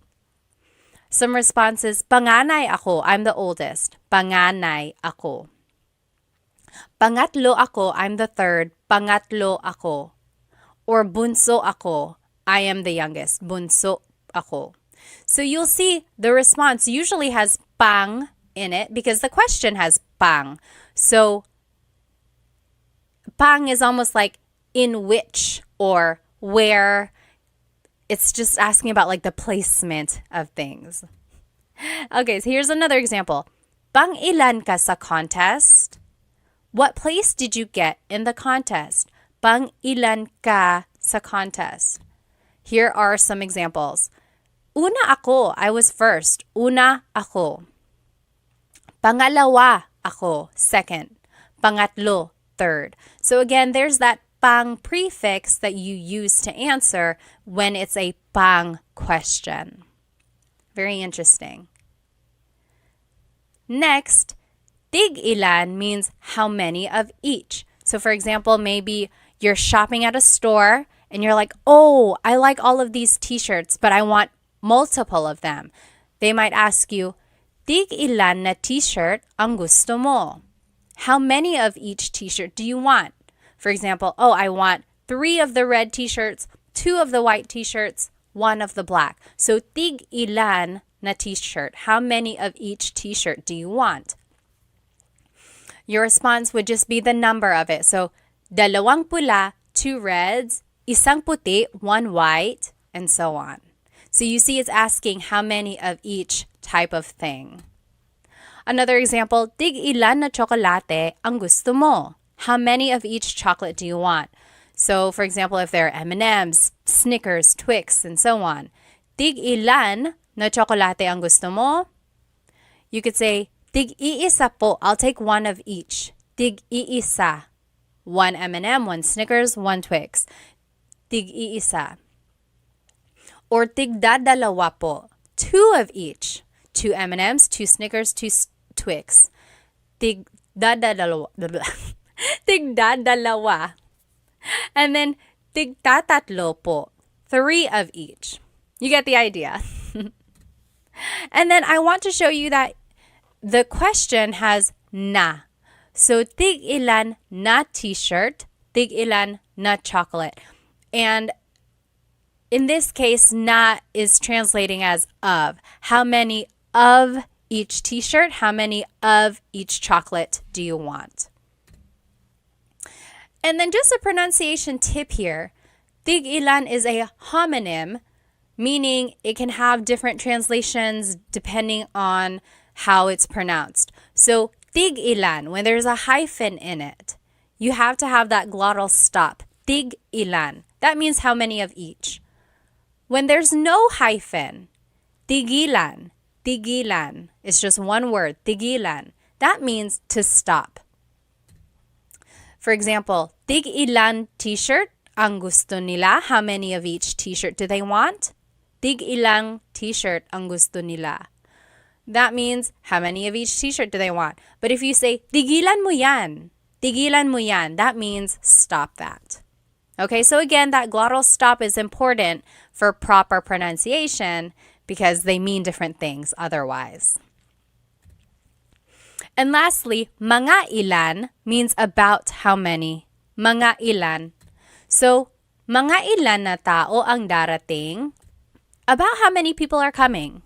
Mga ilan na tao ang darating. You could say mga 10 tao or mga 10 na tao. There's the contraction that you can make when the adjective or when the number ends in a vowel. Just add the ng at the end. So about 10 people, mga 10 tao. And up here, I just wanted to show you, you can make a contraction again. Instead of mga ilan na tao ang darating, it's mga ilang tao ang darating. About how many people are coming. So that's just a pronunciation tip. Make that contraction to make it flow a little bit better. Another example, ilan na tao ang darating? How many people are coming? Ilan na tao ang darating? 10. So that's just to show you the difference here. Mga ilan is about how many are coming versus ilan na tao ang darating. This is like definitive. 10 people are definitely coming. Versus, mga 10, about 10.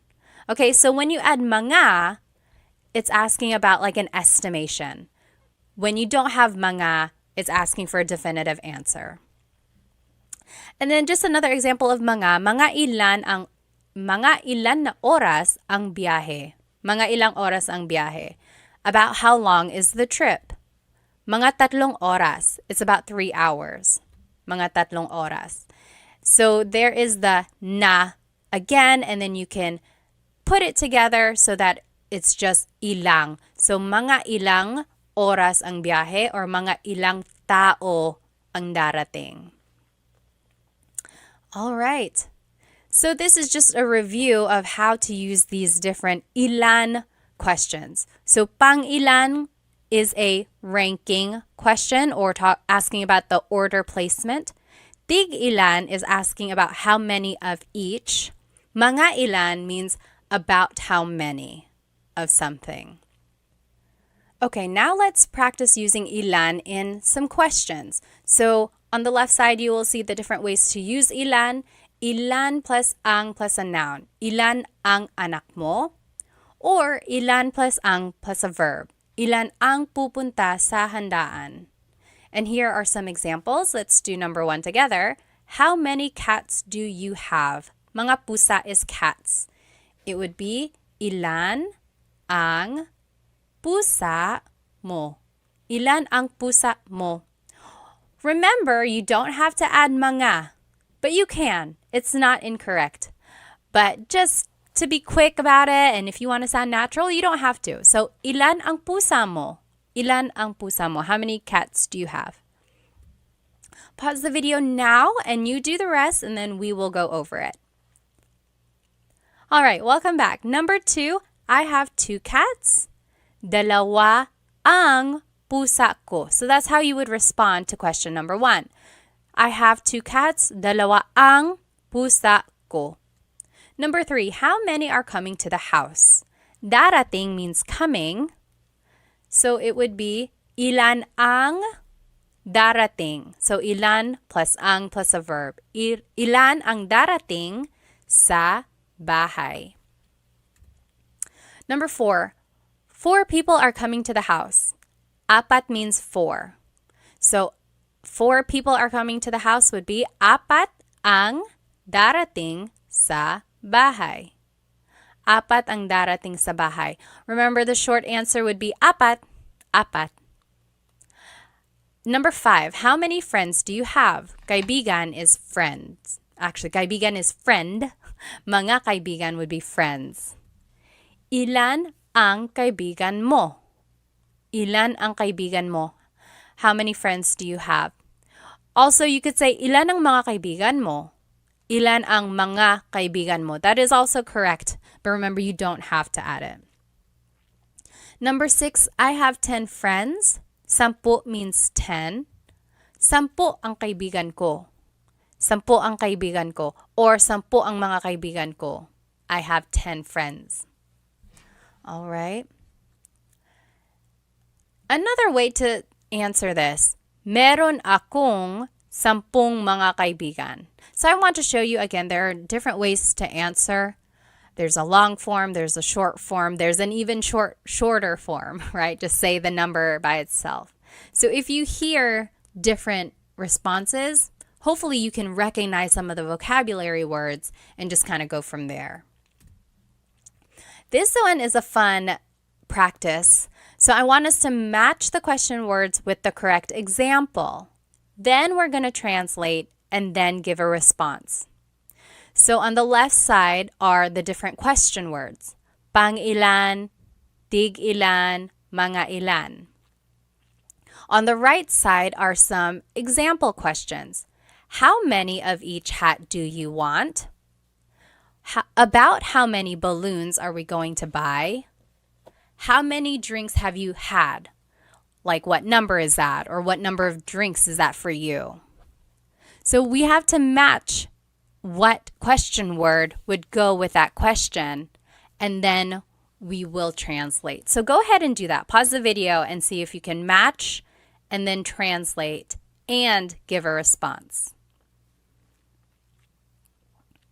Okay, welcome back. Let's see. This is what the answers would be.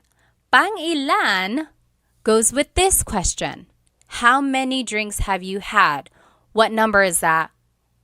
What number of drinks is that for you? So it's asking about like the order of your drinks and asking about just basically like where you are in your line of drinks. Tig ilan would be how many of each hat do you want? So it's asking about the amount of each. Mga ilan, about how many balloons are we going to buy? So it's an estimation. We don't know exactly. It's just about how many do you want. Okay, so hopefully you were able to match them. Now let's see if we can translate them. How many of each hat do you want? It would be, tig ilan na sombrero ang gusto mo? Tig ilan na sombrero ang gusto mo? And then your response could be, tig iisa po, one of each. Tig iisa. Next, about how many balloons are we going to buy? Mga ilan na lobo ang bibilhin natin? Or mga ilang lobo ang bibilhin natin? Your response, mga 5, about 5. Mga 5. How many drinks have you had? What number is this? What number of drinks is that for you? All of that is encompassed by this one question. Pang ilan na inumin mo na yan? Pang ilan na inumin mo na yan? Pang-apat na ito. This is my 4th. Pang-apat na ito. So do you see how that one is asking about the order of your drinks or like how many you've had? And then your response is just that order. So this is the fourth. Pang-apat na ito. All right.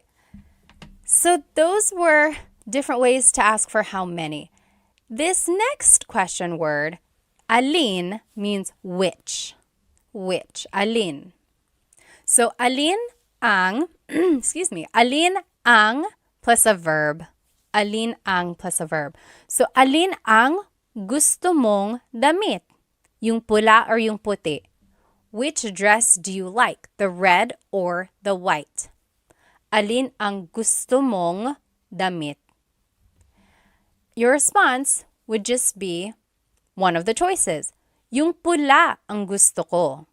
The red is the one I like. I like the red one. Yung pula ang gusto ko. Or, yung pulang damit ang gusto ko. If you want to be specific, yung pulang damit ang gusto ko. So, yung pula means the red one. Yung pulang damit means the red dress, specifically. And then I want to point out, mong up here is just mo plus nang put together. So, alin ang gusto mo ng damit? Alin ang kinain mo? Yung cookie or yung cake?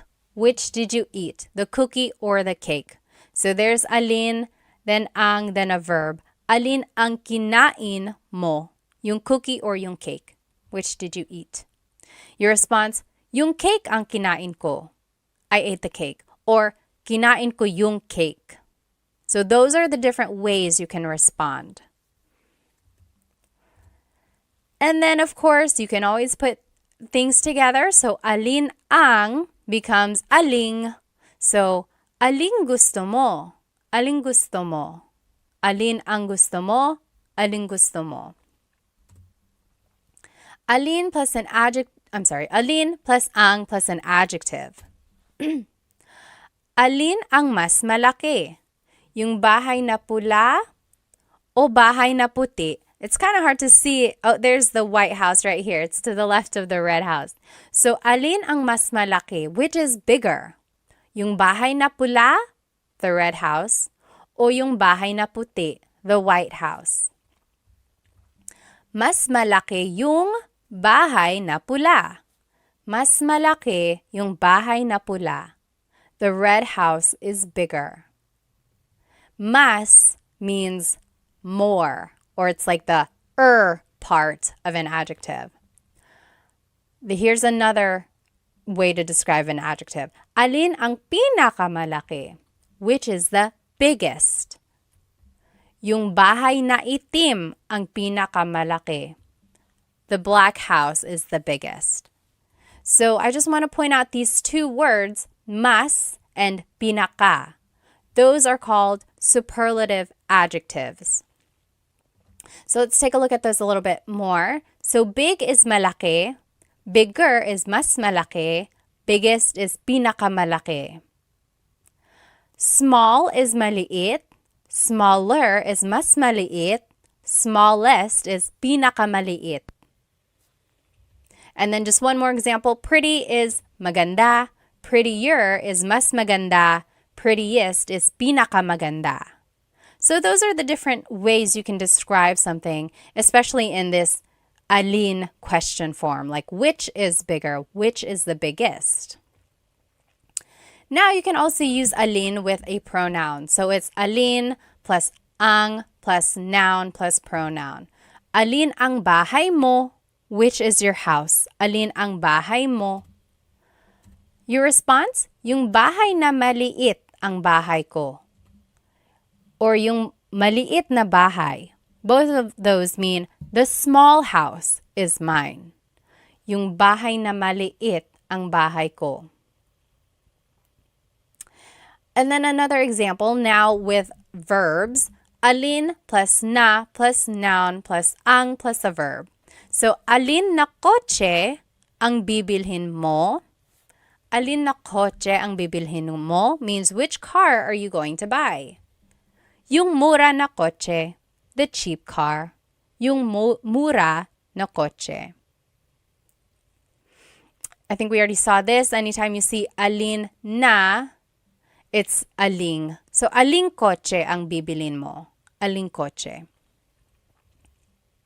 Now, let's practice some questions using the word alin. Here are the different formats of using alin. Alin plus ang plus a verb. Alin plus ang plus an adjective. Alin plus ang plus a noun and pronoun. Then alin plus na plus noun, ang, and verb. Here are our practice questions. Which is your favorite? The sweet or the salty one? Paborito means favorite. Matamis means sweet. Maalat means salty. Alin ang paborito? So we just followed rule number 2. Alin ang paborito mo? Which is your favorite? And then the next part of the question, yung matamis o yung maalat? The sweet or the salty? Yung matamis o yung maalat? You take a minute, you do the rest, and then we'll check. Okay, number 2, my favorite is the sweet one. Paborito ko yung matamis. Paborito ko yung matamis. That is how you would respond to that first question. Or you could say these ways. Yung matamis ang paborito ko. The sweet one is my favorite. Or just simply you could say yung matamis, the sweet one. Number 3, which dish is the most delicious? Adobo or sinigang? Ulam means a dish or a meat. Masarap means delicious. So, alin na ulam ang pinakamasarap? Alin na ulam ang pinakamasarap? So, it's kind of taking rule number 4, but then instead of a verb, it's adding the superlative adjective. And then the choices would just be adobo o sinigang. Adobo is the most delicious dish, would be adobo ang pinakamasarap na ulam. Adobo ang pinakamasarap na ulam. So, there you go. Hopefully you can see the patterns and then using some of these sentence markers when you want to add more information to your sentence. And I want you to try this Taglish tip whenever you are giving a choice. Maybe you can start using this word yung. So it's like, what do you want to watch tonight? Yung comedy or yung horror? So the comedy or the horror movie. So try using Taglish when you can. So that's one way to do that. So give choices by adding this word yung. Okay, home stretch. This is the very last question word we're going to be learning. Ba is a question word that's added to questions when it's a yes or no answer. It's interesting because ba doesn't really have a direct English translation, but you can add it to a statement and it will turn it into a question. So these are the common placements of ba. First, it goes after a noun, adjective, or a verb, or it can go before or after some pronouns, and it goes after na or pa if they appear in a phrase. So first, it can go after a noun, adjective, or verb. For example, bahay ba yan ni Sarah? Is that Sarah's house? Bahay ba yan ni Sarah? It's going after the noun. Or, mabait ba si Tita Baby? Is Tita Baby nice? Mabait ba si Tita Baby? So it's going after the adjective, mabait. Lastly, it can go after the verb. Nagluto ba si David? Did David cook? Nagluto ba si David? So it's going after the verb nagluto. Next, sometimes ba goes before a pronoun. Sometimes it goes after. Take a look at this. So subject pronouns, we already learned about these in the previous lessons. Kumakain ako means I am eating. Kumakain ako. But if you wanted to ask, am I eating? Like if you're asking yourself rhetorically, ba would go before it. Kumakain ba ako? Am I eating? Kumakain ba siya? Is he eating? Kumakain ba sila? Are they eating? Kumakain ba kayo? Are you all eating? Kumakain ba tayo? Are we eating? Kumakain ba kami? Are we eating exclusive? But take a look at this pronoun. Kumakain ka ba? Ka. When you are using the singular you, ka, ba goes after that. Kumakain ka ba? And that's the only pronoun in the subject pronouns when ba would go after it. And I haven't found a rhyme or reason why this happens. Why is it ka has to go before the ba? It's just one of those things that has been a pattern in the Tagalog language. So just take note of that. Again, if you mix it up, if you happen to say kumain ba ka, that's not correct, but someone will correct you, hopefully. So don't be scared of making the mistake. Just know that there are certain times when ba goes before or after. Now let's take a look at possessive pronouns. So bahay nila yan, that means that is their house. Bahay nila yan. But when you add ba, it turns it into a question. Bahay ba nila yan? Is that their house? Bahay ba nila yan? So it's going before. Next, bahay ba namin yan? Is that our house? Bahay ba namin yan? Or bahay ba natin yan? Our house inclusive, bahay ba natin yan? So those three examples, ba is going first. Now take a look at the last four examples. Ba is going after the pronoun. Bahay ninyo ba yan? Ninyo can be interchangeable. I've actually heard it, bahay ba ninyo yan? And bahay ba ninyo yan? So I've heard ba go before and after the pronoun for ninyo. Next, bahay mo ba yan? Bahay mo ba yan? Ba is going after the pronoun. Bahay ko ba yan? Bahay ko ba yan? And bahay niya ba yan? Bahay niya ba yan? Niya is another pronoun where I've heard both. Bahay ba niya yan? But mo and ko usually go before ba. So it's tricky. This slide is just to show you that it can be tricky when using ba and pronouns. I would say practice it. Also listen to native Tagalog speakers or listen to Tagalog movies and you will see where, or you will hear where ba naturally goes. Okay? Again, it's unclear why ba goes before or after some pronouns. And there's no rhyme or reason that I know of. If anyone knows of a reason, please let us all know because I'd love to know. Next, ba goes after the words na or pa if they appear in the question. So na means already, na means already, pa means still. For example, natulog na ba si ate? Did big sister go to sleep already? Natulog na ba si ate? Or gising pa ba si kuya? Is big brother still awake? Gising pa ba si kuya? There's pa and it means still. Is he still awake? Kumain na ba kayo? Have you eaten already? Kumain na ba kayo? Na is right there and that means already. And lastly, busog pa ba kayo? Are you all still full? Maybe you ate a lot. Busog pa ba kayo? What's interesting is that when you take out the word ba, then these are all just statements. Natulog na si ate. Ate is asleep already. Natulog na si ate. As soon as you add the word ba, it turns it into a question. Natulog na ba si ate? Did ate go to sleep already? Same with busog pa kayo. Busog pa kayo. You all are still full. You're full. You ate a lot. You're still full. Busog pa kayo. But as soon as you add ba, it turns it into a question.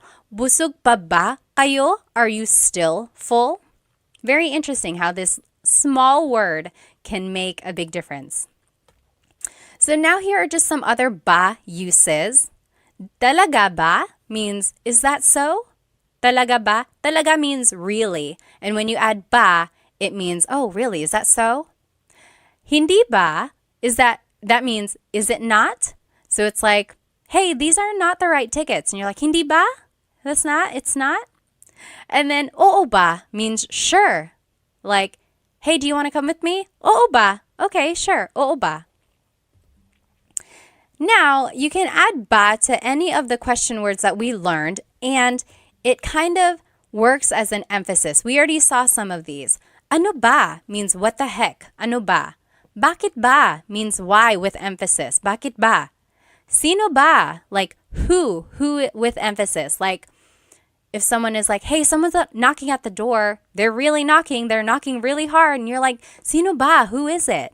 And again, same with those other question words. Saan ba? Ilan ba? Kailan ba? It's just asking it more with an emphasis. Alrighty. Last set of practice questions here. Let's practice ba, and here are the placements of ba. Remember, they go after a noun, adjective, or verb. They go before or after some pronouns, and then they go after na and ba if they appear in the question. Let's do the first one. Kumain ka ng almusal. We have to change the statement into a question by adding ba. So, kumain ka ng almusal means you ate breakfast. Where would ba go? Kumain is a verb, so it would probably go after that. Let's see. Kumain ka ba ng almusal? So it actually goes after ka because it is the pronoun, one of the pronouns that go before ba. Tricky, right? It's just one of those things that we'll have to memorize. So, kumain ka ba ng almusal means you ate breakfast. Did you eat breakfast? Pause the video now and then we will do the rest in just a minute. Okay, welcome back. Number 2, nasa eskwelahan na ang mga bata. The kids are at school already. Nasa eskwelahan nasa eskwelahan na ang mga bata. The answer would be, nasa eskwelahan na ba ang mga bata? Nasa eskwelahan na ba ang mga bata? So there's the word na, ba would go after that. Next, galit si nanay, mother is mad. Galit ba si nanay? Galit is an adjective, so ba would just go after that. Rule number 1. Number 4, bahay yan ni Ate Mary. That is Ate Mary's house. Bahay yan ni Ate Mary. Where would ba go? It would go after the noun. Bahay ba yan ni Ate Mary? Is that Ate Mary's house? Number 5, aso mo yan. That is your dog. Aso mo yan. It would be aso mo ba yan? So tricky. You might have put ba after aso, but mo is one of those pronouns that has to go before ba. And just one of those things that we have to remember again. Number 6, pupunta dito si Luke bukas. Luke is coming here tomorrow. Pupunta dito si Luke bukas. Where would ba go?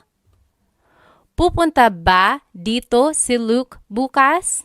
So ba would just go after the verb. Okay. We did it.